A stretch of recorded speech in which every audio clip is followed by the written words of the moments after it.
Kala itu, sekitar tahun 2013, usiaku baru menginjak belasan, duduk di bangku kelas 2 sebuah SMP negeri di salah satu kota berhawa dingin. Masa remaja yang seharusnya diisi dengan canda tawa bersama teman sebaya, justru menjadi titik balik di mana duniaku terbelah menjadi dua. Dunia manusia dan dunia mereka. Semuanya bermula dari ambisi kepala sekolah baru kami. Gedung-gedung tua direnovasi untuk membangun sebuah aula. Beberapa pohon beringin tua yang akarnya sudah mencengkeram bumi berpuluh-puluh tahun harus ditebang.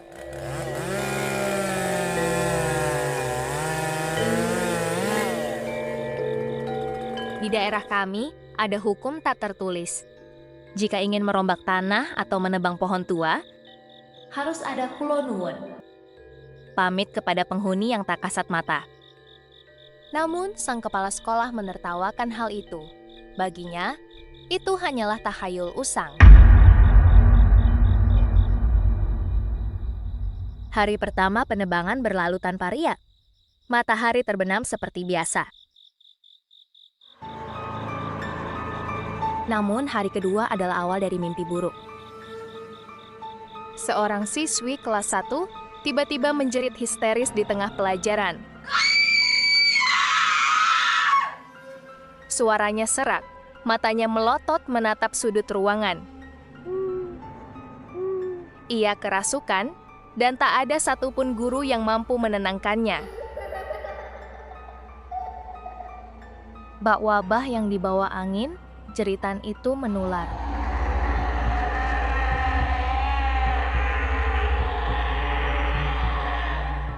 Satu demi satu, siswa dari kelas lain tumbang. Puluhan anak, lebih dari 50 orang, menggelepar, tertawa melengking, dan menangis di waktu bersamaan. Sekolah lumpuh. Siswa yang tersisa segera dipulangkan. Di tengah kekacauan itu, aku yang masih naif malah terkikik pelan bersama seorang teman. Enak sekali ya, kita bisa pulang cepat, batinku saat itu, tanpa tahu karma apa yang sedang menantiku.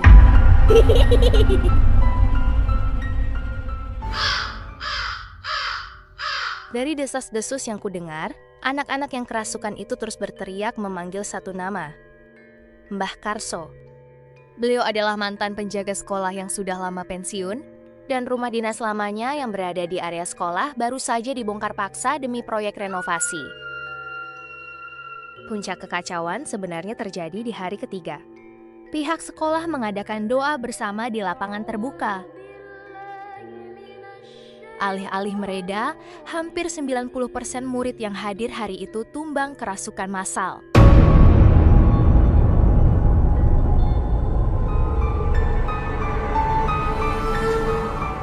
Dalang dibalik amukan ini, seperti yang kuketahui di kemudian hari, adalah entitas kuat penguasa tanah tersebut. Sebut saja Ki Rekso, sosok jin gaek layaknya kepala suku yang murka karena wilayahnya diusik. Keesokan harinya keadaan berangsur normal, setidaknya di permukaan. Karena kelasku sedang direnovasi, kami dipindahkan ke ruang darurat di dekat kantin. Hari itu adalah jadwal seni budaya bersama Bu Ratna. Beliau dikenal sebagai sosok guru yang peka, yang seringkali melihat hal-hal di luar nalar. Di tengah jam pelajaran, perutku bergejolak. Aku meminta izin ke kamar mandi. Bu Ratna menatapku lekat-lekat.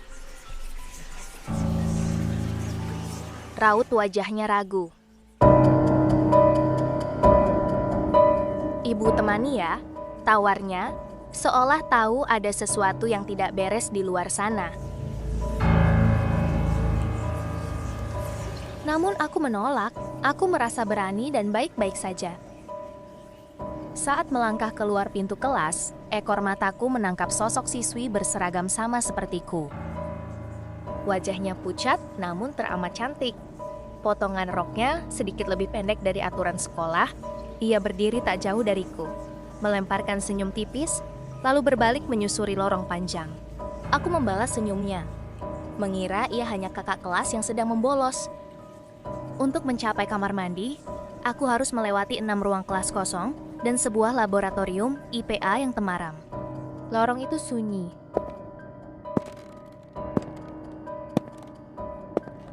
Hanya terdengar gema langkah sepatuku.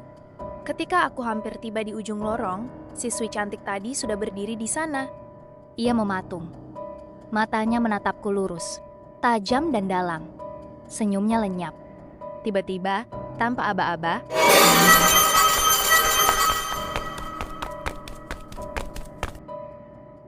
ia berlari kencang ke arahku. Gerakannya tidak wajar, seolah kakinya tidak menyentuh lantai. Sebelum aku sempat berteriak, ia menabrak tubuhku dengan keras.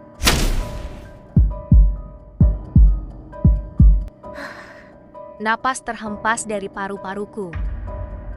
Kegelapan seketika menelan kesadaranku.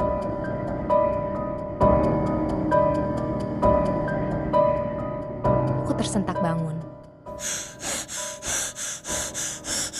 Napasku terengah-engah. Mataku mengerjap, mencoba mengenali langit-langit kamarku sendiri. Di sebelah ranjang, ada 2 orang guruku dan ibu yang tampak cemas. Namun, ada yang aneh. Ruangan itu terasa terlalu penuh. Di belakang ibu dan guruku, berdiri orang-orang asing dengan wajah pucat pasi.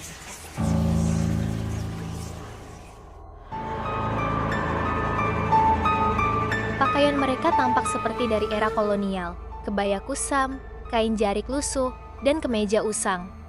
Mereka menatapku lekat-lekat dengan raut penuh rasa ingin tahu, seperti menonton sebuah tontonan. Di sudut ruangan, bersandar pada lemari pakaianku, berdiri siswi cantik yang menabrakku di lorong. Ia menatapku tanpa ekspresi.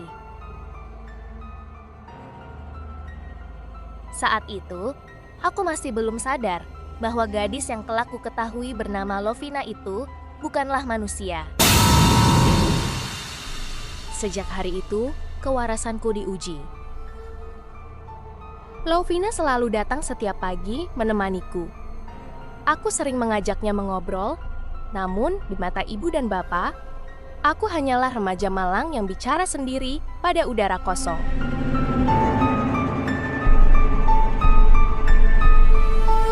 Sebagian tetangga mulai berbisik, menyebutku sudah kehilangan akal. Namun, teror terburuk belum dimulai. Setiap matahari terbenam dan azan maghrib berkumandang, makhluk lain datang. Sesosok pocong dengan kain kafan kotor yang berbau tanah kuburan basah akan muncul tepat di depan wajahku. Jika aku menoleh ke kanan, ia ada di kanan. Jika aku menunduk, wajahnya yang hancur berada di bawahku. Jarak wajah kami tak pernah lebih dari 2 jengkal tangan. Dengan suara serak yang bergema di dalam kepalaku, ia selalu mengulang kalimat yang sama. Ayo tatap mataku, jangan takut.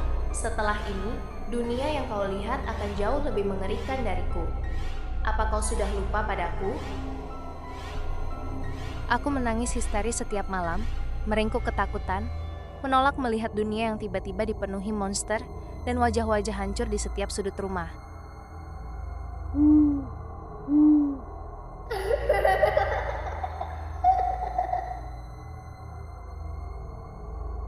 Sebulan lebih aku absen dari sekolah.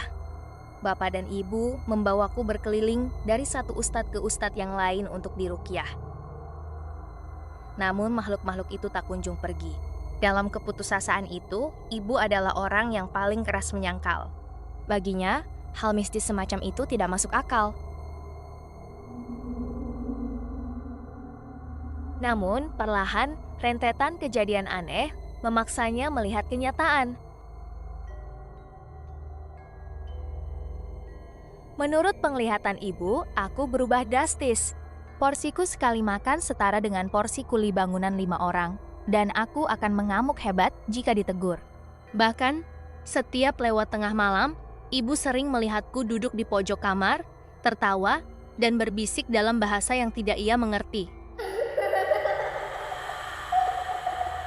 Kebenaran akhirnya terungkap pada sesi ruqyah terakhirku bersama seorang kiai sepuh.